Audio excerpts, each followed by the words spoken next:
This really, as a former player like myself, I think this is the biggest thing. Hey everyone, welcome to the Atavus Football Show. I'm Jake Swilley, as always, with Scott Lawyer, and today we're going to get into the 5 tips that you can implement right now to improve your tackling immediately. I think one of the biggest things coaches have a struggle with, and both Scott and I are former coaches ourselves, especially at the high school level, is you just don't have enough time and resources to really, vet out the specific the elements and techniques for tackling as you would for maybe a position group individually, right. And things like that. And so when it comes to tackling, you kind of struggle of where do I start? What things can I do right now to get better? And this is what we are going to go over today and make sure we can give you guys that quick advice that, going into spring ball, summer camp, and then into fall next year, you guys can really focus on to implement that. But Scott, would you agree that's kind of where the overarching theme is, the start of how do we implement these 5 things, or that coaches kind of struggle with or have don't know where to start? Yeah, I think you hit it right on the head, especially at the youth and high school level. Your time is such a of the essence. So you have to be able to maximize where you spend your time, because coaches at that level, especially, they're getting pulled in so many different directions, whether they be a teacher, they have their own stuff, they got to get kids to go to class. So tackling, unfortunately, tends to get overlooked and pushed to the wayside. So I think a lot of what we do is provide value to be able to help kind of be an extension of that coaching staff, but also give them some things in their toolbox or tool belt to help them be more successful, more efficient in practice. And I think these 5 steps that we're about to go over are going to be really, really important to any team at any level. Absolutely. So let's get into the first one then. Creating a universal language. So explain to us what we mean when we talk about that, and how do you implement that in your day-to-day tackling? Yeah, well, I think that comes down to, again, trying to be as efficient as possible. But this really, as a former player like myself, I think this is the biggest thing. Universal language in terms of how we're articulating what we're trying to get out of the players, right? So it's the same thing, no different when you're trying to put in a new blitz package or a new scheme, or on offense you're putting in a new package or goal line, whatever it may be. This is running back. There's always the issue when you have one coach saying one thing and the other coach saying another, mm-hmm. right? Whether it be your D, you go into your team meetings, your D coordinator puts in this whole package for the week, and we're all on the same page on Monday and Tuesday, but then all of a sudden Wednesday, Thursday rolls around, and you have your position coach, your linebacker coach saying, "Hey, no, we're going to run it this way. If you get this key, we're going to actually do this," and that sometimes causes confusion. It's the same thing when it comes to tackling. So out of this, what we do is we really pride ourselves on helping you guys kind of find a universal language around tackling. And again, there's coaches that have so much success and so many years of experience under their belt. We don't expect you guys to use the exact same words that we're using, but take what works for you guys and find what works for your staff, and that way your players are having that consistency around your terminology and your verbiage when tackling is involved. And I think that's really going to help create more decisiveness from your players, but also the trust as well that, hey, we're doing this and we're going to do it the right way. Yeah, exactly. I think at the youth and high school levels, like you said, we see that so much, where there is a little bit of incoherentness when it comes to terminology and language that we're using. So just making sure that the coaches and the players are on the same page, using the same terminology, whatever that may be, staff by staff and program by program, but keeping that same universal language throughout the season and everything. Let's get to number 2 then. Identifying and labeling tackle types. Now, first explain, for us, again, what tackle types are, how do we come to those conclusions and figure out what those are, and then how does it have an implementation, or how does that affect tackling when we're trying to improve at it? Yeah, well, for our audience, we really have a unique tool here at Atavus. It's called our tackle wheel.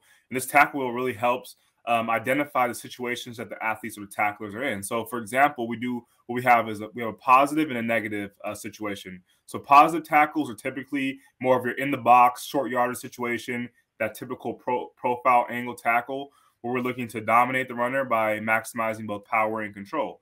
As we know, the game is shifting over the last 5 or 6 years, where those positive tackles, those close quarter tackles, are happening less and less. And I think we're finding within our data, those are happening about 40% of the games over the last 6 or 7 years.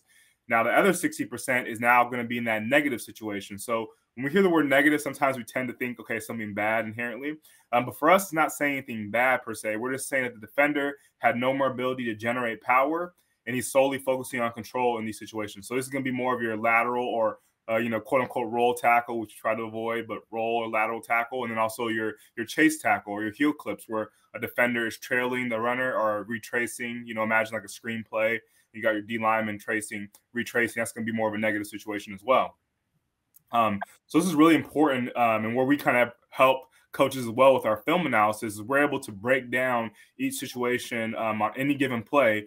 Was a tackler in an angle tackle? Was he in a profile? Was he in a chase tackle? And by the end of your game, you're able to have a really good snapshot of where your team spent most of their time, but also where they struggled, because we're not only looking at the time spent, but we're also looking how efficient were you in positive versus negative, and we'll give those teams that breakdown. Now, for a coach, that's really important because that's going to help them focus on where they need to delegate their practice time. Exactly. And this is where we first got our relationship started with Ohio State back even before we were both on the staff. Was Coach Urban Meyer came to Atavus and saying, hey, we just came off a championship run.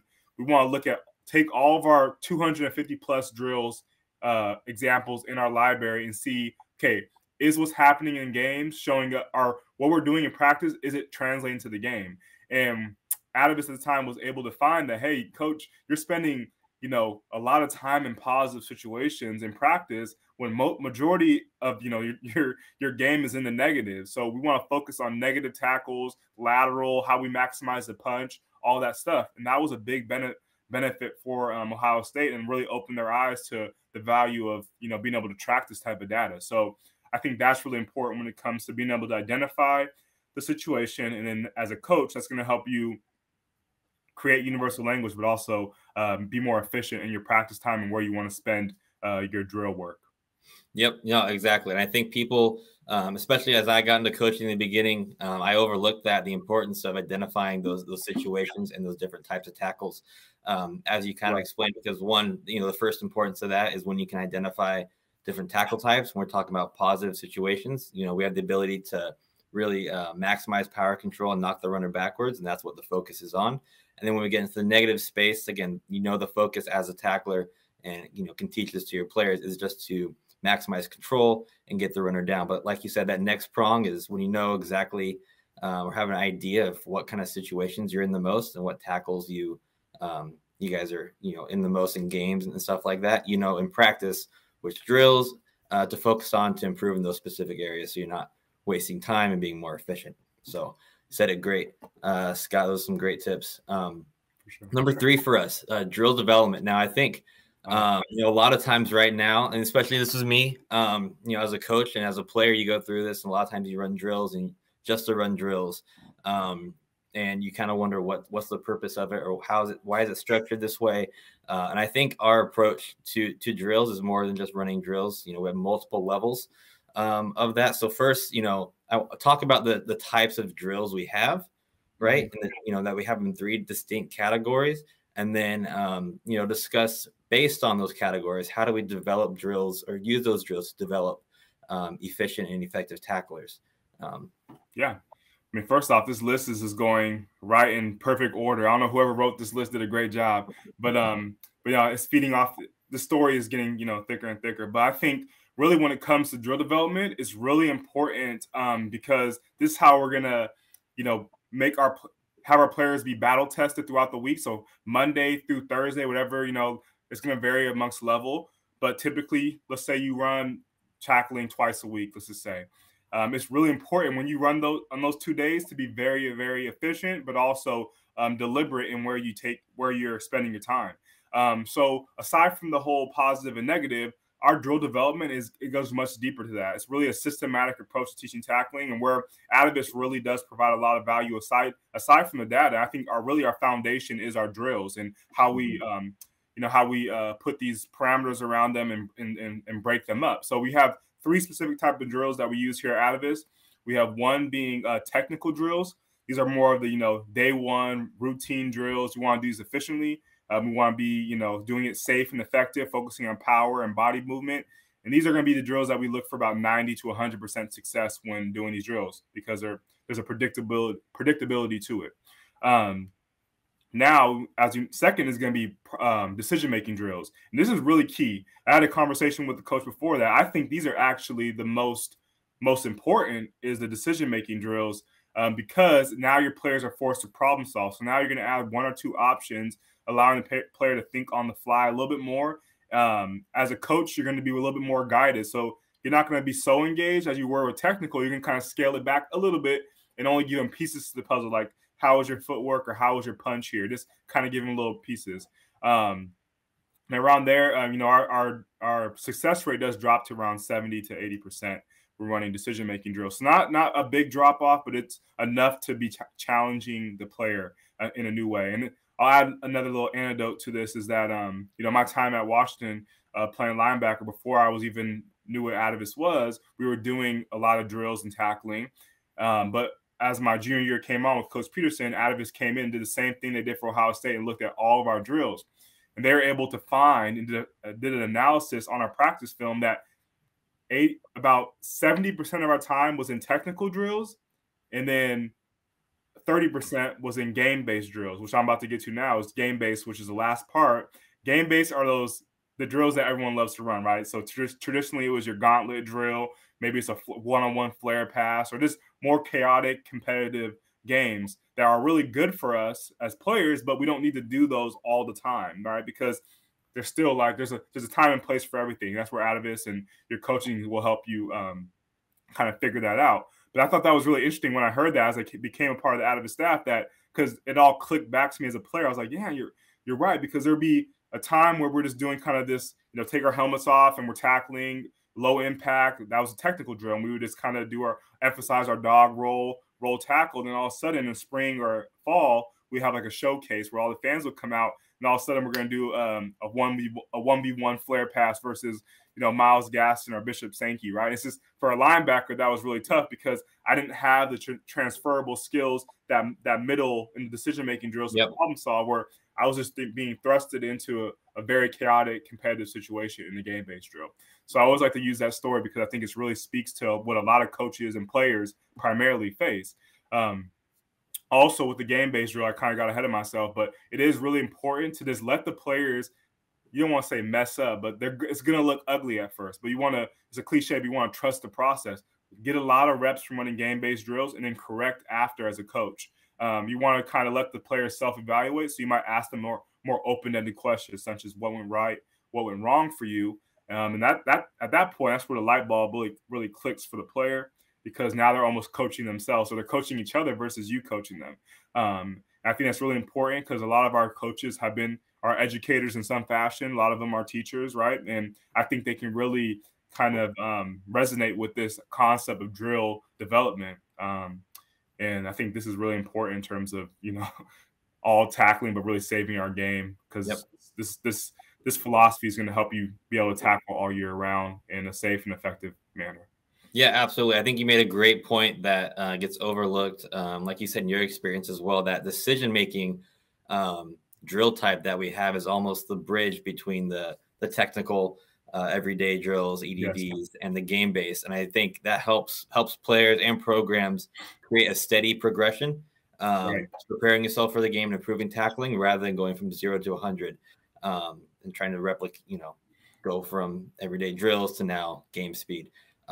Real quick, though, one more feature that I think is really key, and I think is nuanced to what we do in particular compared to other programs, or what coaches may or not know in general, is our drill variation. Explain what that is and how does that help coaches? Because you hit on it earlier that, especially in today's game with high school coaches and high school programs, we know as well from our experience, efficiency in practice is key to making sure we get everything done we want to and do it effectively as well. So explain to us what that drill variation is. How do coaches use it within practice? Yeah, thank you for reminding me. That's key. Drill variation is a very unique concept here, and it goes back to the whole, saving you guys time. But there's actually only one specific drill out of 35 plus drills that we have that actually can go through the full evolution of drill variation, and that's our closed angle drill. And you guys probably seen it on social media. It's a really kind of our foundational drill because it works on a lot of the pre-contact stuff that we'll talk about a little bit later, but it has a little bit of everything in there. And you can easily make it more diverse where it's a contact focus or it's both, it's a hybrid. But specifically in terms of drill variation, it could easily be a technical drill where, for example, our defender, he's going to start to close space, and there's going to be a predetermined direction of the runner. If he's going to go left, he's going to go right. The coach is going to let everyone know. So there's no problem solving. There's no thinking for a defender. Next, as you shift it to the decision-making drill, decision-making drill, you're not changing the cones here. And we'll show you diagrams of this later, but you're not changing the setup. You're just changing the focus. So now with the same setup, you might run this for 2 or 3 minutes to technical. Now we're going to go to a decision-making drill. Everyone knows. And what the difference is going to be in that, coaches, is now, Jake, the defender is going to begin to close space, but now the runner has the option to go either left or right and try to, make the defender think on the fly. So you can imagine that has a whole different that presents a whole different issue for the defender that he's facing and helps, kind of shift the game's focus with, again, not changing the setup. And then the last progression is a game-based drill where you can imagine now the defender is now closing space, but now the offense has the ability to start left or right, but also cut back and spin and try to beat the defender across his face and score. So it's very good in terms of time management, but also it's a unique concept here that really helps show the diversity of our drills, but also the ability to kind of take them and really focus on 1 to 2 elements and not have it be too convoluted for the player. So drill variation is a very, very important concept here at Atavus. Yep. Yeah. Changing the focus without having to change the drill, I think, is key in today's realm and today's game when we talk about practicing at the youth and high school. The last two tips we have are now getting into our technique. And like you said, it's kind of the nice progression as we go through the story, right? The first, for us at Atavus, we look at tackling not just as contact, but it's a 2-step process. We look at it 2 phases: pre-contact and contact. So the tackle really starts to happen before a player even makes contact. And the one tip here that, Scott, you wanted to hit on is probably most important: pre-contact, and what people should focus on right away to improve their tackling is closing space. So let us know, what is that exactly when we talk about closing space, and why is it important? How can they implement that? How can they improve on that right now as coaches? Yeah, closing space is critical when it comes to effective tracking. And what that really is first, it is the continuous pursuit towards the ball carrier. So this really happens in what we call the evaluation zone. So really, this could be different for your safety, your linebacker, your D lineman. It's not really predicated or centered on a certain yardage, but basically a point in the play when the defender now identifies himself as a tackler, essentially. So for my 3 tech, it might be him getting off a block, and now the running back's right in my lap, or my safety closing down the alley, and I got to continuously close on the balls of my feet. So that's more specific to like the pursuit. We want to really minimize preventable yards, and preventable yards is a key metric or KPI that our analysts use to really measure the distance between the defender and the runner when he stopped closing space. And at the end of the day, you're going to have a sum of that number where hopefully you want to be as low as possible. But a lot of times when that number exceeds a certain threshold, it tends to really flip the outcome of game. So closing space is really important when it comes to the cost of the tackle.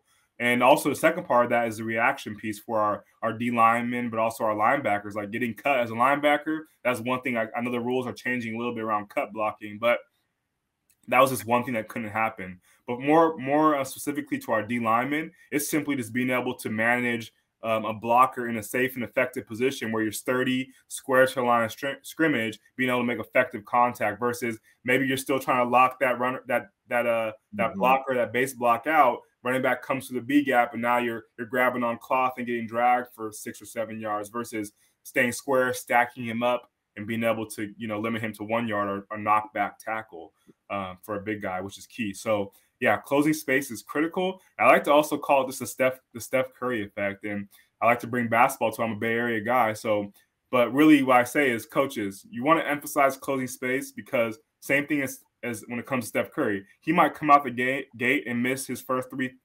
shots, but what's he going to keep on doing? He's going to keep on shooting, right? He's going to keep on shooting. Where now, once he gets that first one to go, it's just the water gates open up, right? It's the same thing with tackling. Sometimes defenders, especially on the perimeter, they have a hesitancy to want to close space and they get stuck in no man's land.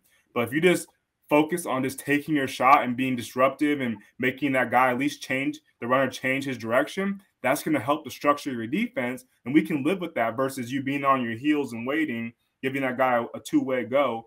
That's something that's really going to hurt your defensive success level. So I always really emphasize whenever I meet with a team, players, or coaches, I always emphasize the concept of closing space. Yeah, no, that's perfect. I think you hit it right on the head. That's something that's overlooked. And with that, you noted too, I think from, my analyst background during my time here, the hidden yardage people always talk about. A lot of times they reference special teams and things like that. Right. But I don't think people think about preventable yards from tackling as hidden yards as well, which, as you said, can add up over time and can make a drastic outcome depending on if it hits that threshold or not of a win or loss in a game. Let's move on to the last tip now. As we get more into the contact phase, almost like this, when we talk about strike timing, it's almost a bridge between pre-contact and contact, but it's really, going into contact, strike timing, improving on strike timing. That's kind of a unique thing as well. I think people don't always think about in the same scope as we do. So just go over that for us. What is it and why is it so important to what we do at Atavus? Yeah, so I went back and forth on this one, Jake. I wasn't too sure if we want to focus on the strike or the pad level, but I thought that, like you mentioned, the strike timing footwork element is that bridge between a really good track and a really good strike contact, right? It's that it literally is that middle part that kind of goes twofold. So that's why I settled on strike timing, because also it's very undercoached, because it's the last portion in tracking where, if you do the first two things pretty well, like closing space and taking good angles, you're going to be pretty successful at maximizing body contact. But that makes it easier for us to forget about how important our feet are going into contact. So really quickly, when it comes to footwork and strike timing, we really talk about having a good shoulder width base, neutral to the body, not too narrow, not too wide, because now that really hinders your ability to react to the speed and directional change of the runner whenever your base is out of whack. Also, Jake, we talk about a power step, which is a newer term for people that they don't really think about the power step. Because when we were both getting taught tackling, they used to say, "Hey, get big," or step in the hula hoop, right? But that tends to be flat-footed. You end up being flat-footed. So we always talk about being able to plant off the balls of your feet, very similar to like someone trying to dunk a basketball, right? Yeah, you can dunk the ball flat-footed, but you're much more explosive bouncing off the balls of your feet, your toes, right? You're just that much explosive. It's the same thing when it comes to tackling or being a dominant tackler. So we want to have all our kinetic force coming off our toes, rolling into contact. This helps transfer that weight and momentum. It helps us be very efficient.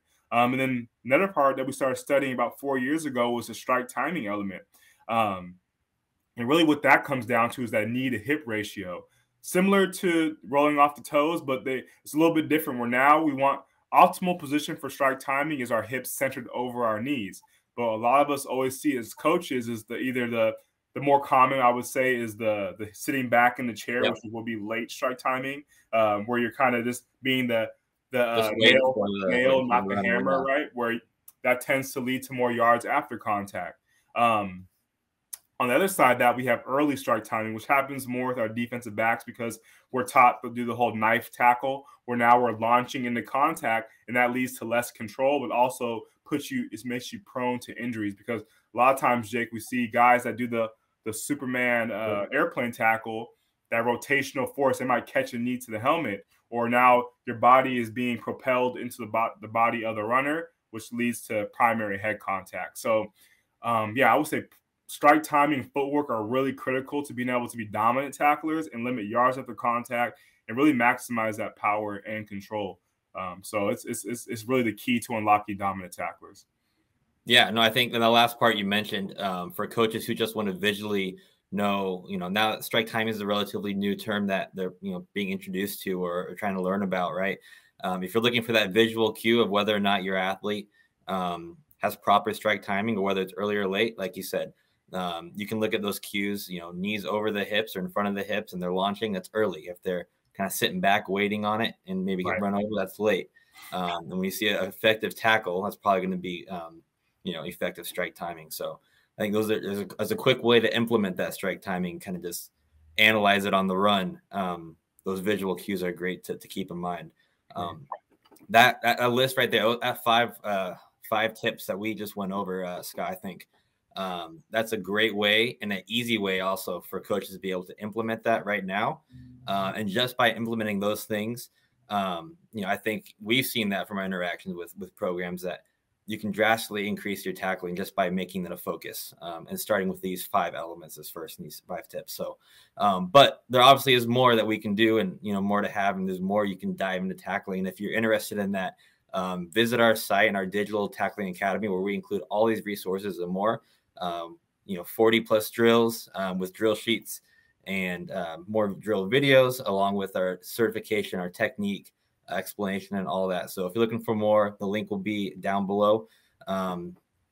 Please like and subscribe to this video if you want to get more content. We're going to be producing more and more each week with these tips and tidbits to go with you guys. And keep up to date with everything on the latest news with us on our social media at Atavus Football. Scott, any closing things before we wrap it up? Yeah, no, I think you hit it right there. Right now in the off season, all 5 of these tips are going to be a great foundational piece for you to hit the ground running quickly in the fall and in the season. It's not not saying it's like the secret potion to being a better tackler, but I think these 5 things, just take from anything that works for you that you resonated with, take some of this and apply it and see if it does help your tacklers, because it's proven. We've seen it with a lot of different players at all levels be successful using these methods. So if you have any questions, reach out to us. We're always available on social media, all platforms, and we're always looking to hear back from coaches and try to be extension, lend us a hand in terms of helping you guys be more effective tacklers. So absolutely, really excited to get you guys looking at this and asking more questions. Absolutely. If you have any questions at all, reach out to us, make a comment below. Stay tuned for our latest videos as they start coming out. And until next time, we're out.